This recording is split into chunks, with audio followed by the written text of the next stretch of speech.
It's another vlog day. I have a flu. 4 days na ako may sakit. So down with the flu. Wala sa kondisyon.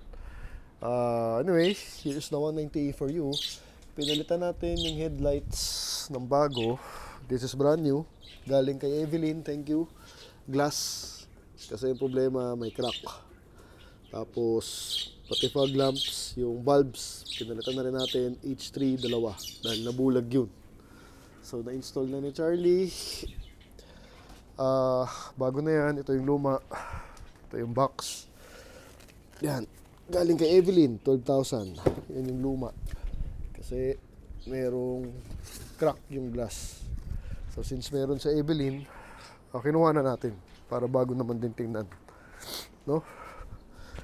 Tapos, more update. Nakakuha tayo ng pyesa. Yung pinapabili ni Kuya Sammy, yung nagtono ng karburador. Dahil sabi niya, sira yung shut-off valve. Yan. Yan yung tawag dito. Shut-off valve. So, mahirap hanapin yan. So, shout out Richard. May bago tayong kaibigan. Yun. Nagbumubuo ng 1, 2, 3. Marami siyang karburador. So, nakakuha tayo. 2.5. Itong pyesang to. Kung hindi, buong karburador bibili mo, no? So, sana okay naman to. So, yan yung part na nagko-control ng fuel mixture. Yung fuel na pumapasok sa karburador ata. Yung nag-shot ng fuel volume, no? So, sana ito yung, so babalik si Kuya Sammy dito para itono ulit, i-install to, itono ulit kasi nga nag-reach. Kahit na matino na yung tono natin, okay na siya i-drive. Ang problema, nagre-reach, no? So Charlie is here. Finally, inaayos na yung tow truck natin. Ma-under naman yan. Ang problema, electricals. Pabalik na lang siya sa dashboard. Binubuo niya yung dashboard eh. Plastic. Pero inayos namin kasi makina nito, engine rebuild din, palit piston. Everything is working, tas electricals, yan, naglagay kami ng mga ilaw. Dati kasi walang mga ilaw yan. So ngayon may ilaw na. Ayan, so papaanda rin na namin ulit para mawala na siya dito. Dahil kailangan ko yung space. Binibenta naman natin to, mura lang. Siguro mga 500,000 lang, ibibenta ko na. Market value nito 800, 700 to 800. Flatbed. So, business opportunity that did not work out. So, sayang naman. Isuzu yan. No? So, tsaka na muna yung mga yan. Pinapafocus ko si Charlie sa tow truck kasi matagal na sa amin to. Kailangan na mawala. Dahil hindi nagagamit, sayang naman. The Galant is here. Pinadala ko kay Charlie. Yan. Nakakamiss. No? Baba. Galant, pogi. Pero mo gano'ng kababa compare sa S-Class. No? Ito yung S-Class. Sa S-Class, isasoli na natin finally. Today is Sunday, December 22. 22 ba ngayon? Yeah, 22. Bukas 23. Sa 24, kukunin na. Pinapakuha ko na sa may-ari dahil tapos na siya. Pwede na siyang gamitin actually. Although last na lang, may kalampag kaming naririnig dito sa harap. So, na-identify na namin kung ano yun. Pero, pwede naman na siya gamitin. May ingay nga lang ng konti. No? So, na-testing naman namin. Okay naman na siya. So, pipick upin na may-ari sa Tuesday. So, mawawala na to sa S-Class natin. I'm making space dahil kung may papasok na mga bagong kotse dito sa garahe. No? So, for today, punta tayo sa isang shop. Doon sa may Bonnie Serrano. Actually, may nakita kasi kaming shop ni Charlie last week, paint shop. Gusto natin papapinturahan tong si 190E. Nakausap ko na siya last week. So, nagbigay na ng presyo. So, magpapaschedule na ako. Bala ko next week, iwan ko na to. Dahil last week ng December, aalis din ako. Punta akong Japan. So, sayang naman yung oras. Habang wala, papinturahan na natin para tumatakbo yung oras. Para pagbalik natin, tapos na siya. Sabi nung may-ari, it will take 2 weeks. Repaint lang, tapos repair ito. Ayan, may mga sira, repair. Tapos itong butas, papasara ko na yan, fiberglass. Tapos refresh painting. 35,000 ata sinasabi niya. Plus. Kung dito, fiberglass, plus 1.5 bata. Pati dito, mga ganun din ata. So, pa-schedule tayo ngayon to make sure next week may slot. Let's use the Galant. No? So, para may Galant video tayo ulit. Did you guys miss the Galant? Because I did. So, back here sa Galant. First start sa atin lahat. Loving the Rally Art chip knob. Alright. Powerful start. Ito, naglolo ko minsan. Up. Okay. Let's head over to the shop in Boni Serrano. Nanglalata pa rin ako, no? Medyo giniginaw pa ako. Grabe tong flu na to. It's the flu season. Marami nagkakasakit ngayon. So, medyo wala sa kondisyon, but let's still try to vlog. Yan. Of course, the drive of the Galant is still spectacular. Very light, very aggressive, very responsive, very sporty feel. Napakalambot ng clutch. Wala akong masabi. Layo talaga sa wheels, no? So, it gives a smile on my face every time I drive this car. So, masaya talaga. Tsaka madali buuin. Importante. So, last problem nito, when I last drove her, as you've seen from the last video, sumisigaw yung servo pag nasa 2,500-3,000 RPM. Pero sabi ni Charlie, kinalikot niya, ewan ko, tinuno niya ata, medyo nabawasan daw. So, hindi ko pa na-check kung sumisigaw pa rin, kung yung parang nagbi-VTEC siya. Maririnig mo eh, may sumisigaw. So, tingnan natin mamaya, no? If the issue is fixed or better. Pero parang yung driving niya ngayon much better than yung nakaraan. Parang mas swabe lang. Yan, ngayon naka-aircon ako, tingnan natin. Ayun. Meron pa nga, pero konti. Kumonti siya. Kesa nang dati tuloy-tuloy. So parang ngayon nabawasan yung sigaw niya, no? So tuning linis. Pero I think kailangan namin palitan yung servo na yun. Parang electronic na device sa may throttle. So anyway, back here sa White Plains, it's a Sunday. Malamig ng panahon. Kaya rin siguro tinamaan ako ng lagnat. Mamaya bili na rin ulit tayo ng dog food ni Clark dahil naubos na yung binili natin last time.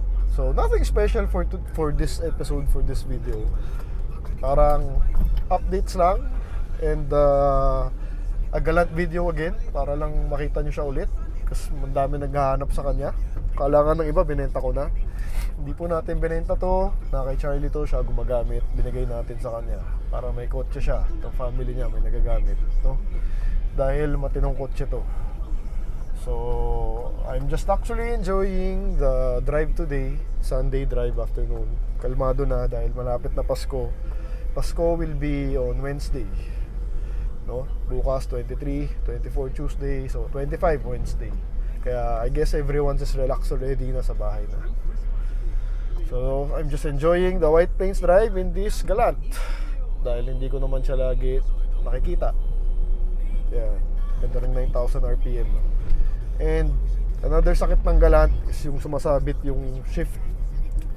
Pag kumakambyo ka, may sayad ng konti. Pag di mo inalalayan. So, dapat daw gawin mong short shift para ma-eliminate yung rubbing na yun, no? So, gagawin daw Charlie kung may oras siya. Kaya nga nagbabawas kami na nasakyan para magka-oras siya eh. Alright. So, we are here in White Plains. Mas relax ang traffic kumpara nung the other days. Dahil the other days, talagang rush lahat. Lahat nasa labas, buying something. So, and walang araw, quite gloomy. I'm enjoying the drive actually. Minus the sakit, no? Naglalata talaga ako. See you later. You know, actually, naghahanap talaga ako ng body paint na shop. Yung shop na nagpipintura or bodyworks. Yung malapit sa bahay. Kasi yung mga kilala natin, like sila Easy yan. Okay dyan, kaya lang, ang layo, Las Piñas. So, tagalibis ako. So gusto ko yung malapit lang puntahan para madali ko masilip. Tapos kung kukunin ko na, it will be easy for me, no? So kaya nga naghanap-hanap ako sa may Boni Serrano. Yung Boni Serrano kasi ang daming mga auto shop dyan. Parang Banawi na nga eh. So yun, last week sakto yung free yun ng 190e naghanap ako. Sunday, doon din sa kanila. Pangalan ng shop, Calvin ata. Calvin Bodyworks. So kaya excuse me. Ayun. Tsaka ako naman, hindi naman quality finish, hindi naman pang show yung hinahanap ko. Paintworks, gusto ko lang yung makintab, yung bumalik lang siya, single color, presentable, decent, no? So medyo budget meal na rin. So mga presyong 35k ganyan, pwede na siguro yun, Ansal. Hindi ko naman siya i-show or something. Gusto ko lang pulido, malinis, makintab. Again, pag bench dapat makintab, no? Kaya yun, sakto dito sa Boni Serrano, maraming shop at may nakita tayo. Mukhang promising naman yung shop na yun. First time natin magpapagawa doon, wala tayong relationship doon. So kaya gusto ko magpa-schedule ngayon kung open sila. Malamang open sila, kalas last week Sunday rin kami punta ni Charlie. Pina-recharge ko yung Freon ng 190 natin. Ngayon malamig na yun eh. Kasi ginalaw nga natin yung makina, binaba natin. So nagalaw ata yung mga lines. So anyway, we are near. See you later. Woo! Sos.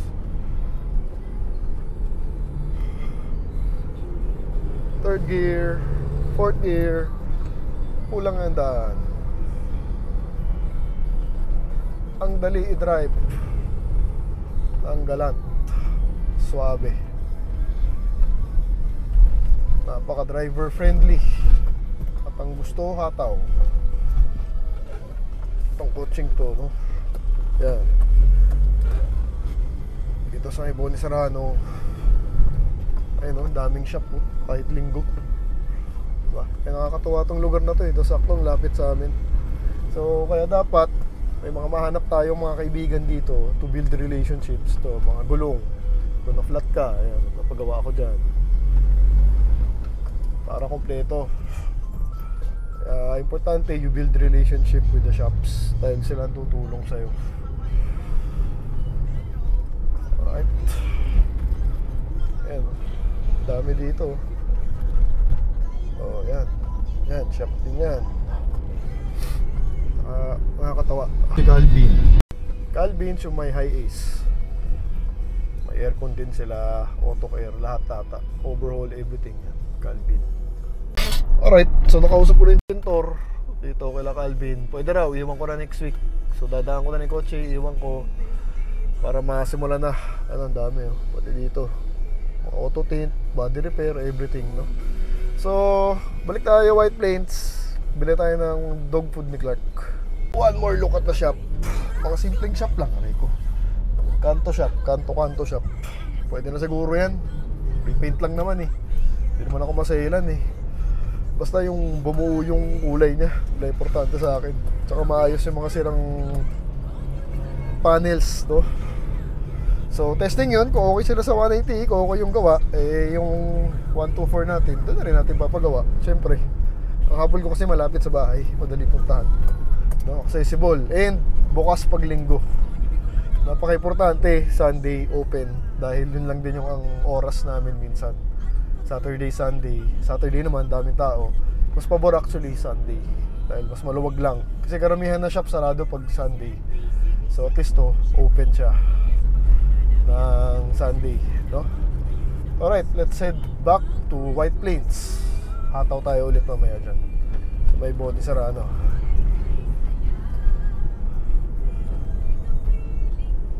The GTI 4U. Sobrang happy ko dito sa sakyan na to. Sobrang worth it.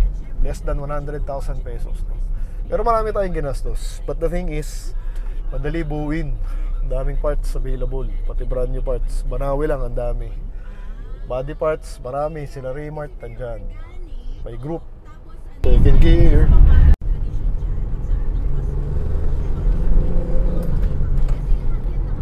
Woo! Tulin talaga. Ang lamig ng aircon. Grabe, giniginaw ako. Ayan. Very fun to drive. Ang saya. Kahit mabigat yung body, hindi mo ramdam na mabigat. She actually feels light.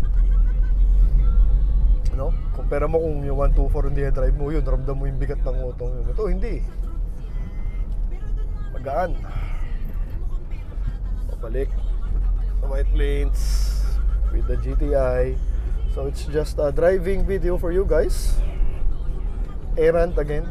Errand video yun. Hataw. Woo!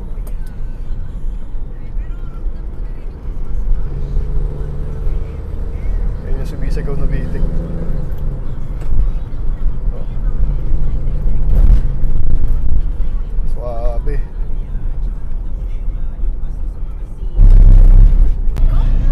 Turks, pila, 90s Civic, 90s Mitsu. Yan. Back to the 90s tayo. Nila ako ng ice coffee just to give me energy again. It's 4:36, almost 5. Lalata pa rin ako, no? Grabe yung flu na yun. I lost 3 kilos in 4 days dahil walang appetite. Mahina kumain, hindi na ubos yung pagkain, hirap matulog. So sana mawala na dahil 4 na araw na rin ako hindi nakakabuhat, no? Hassle. So doon sa Corinthians, hataw tayo ulit dahil mas malaki ang daan doon. Hopefully walang kotse para lang mapiga ulit natin tong si GTI. Sayang naman yung manual kung di mo siya mahataw, no? The aircon is really blowing strong. Love this car. Sobrang saya ko. Ito yung JDM na binili natin. Tibay, dependable, may enjoy ng pamilya mo. Pinatay ko na yung aircon, no? Giniginaw talaga ako. So I'm still feeling the body aches, ubo, sipon. It's still there, no?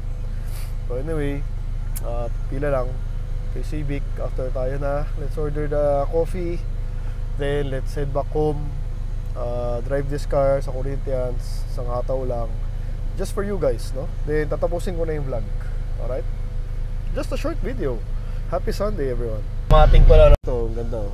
Parang wala pang 2,000. Isang set, tarap, likod. Maganda. Manibis lang siya, pero hindi gumagalaw. So naka-steady yan. Ganda na mating. With the red logo. I love that.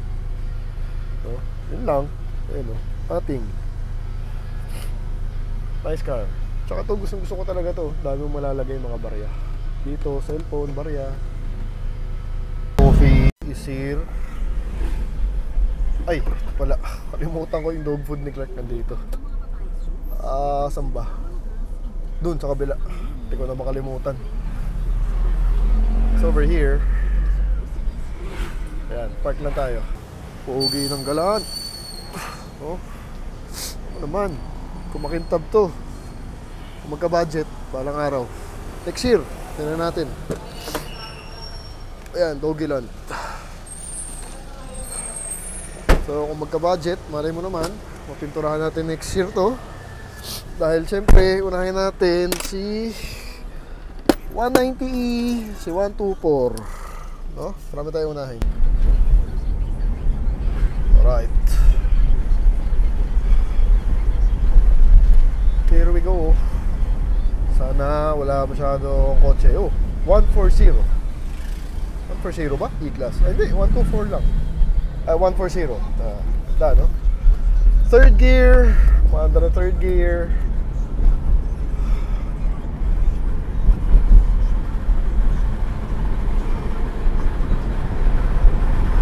Fourth gear. Woo! Fifth gear. Stable.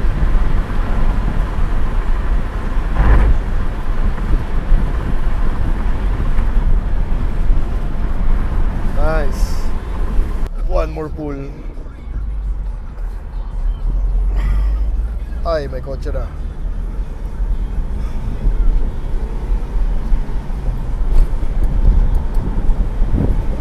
Third gear. here.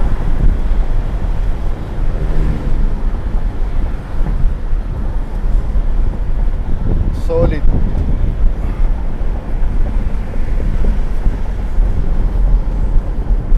Ganda. Alright, so dito ko natapusin yung vlog. Again, galant video for you guys. There she is with the fog lamps on. Ganda. May fog lamps kayo, ingatan nyo yan, mahal yan. So basically, no, I'm excited for the 190. Finally, mapipinturahan na natin siya. So next week, dali na natin siya kay Calvin. Hopefully, matino yung shop. Hopefully, okay gawa nila. At para maayos na si 190, no?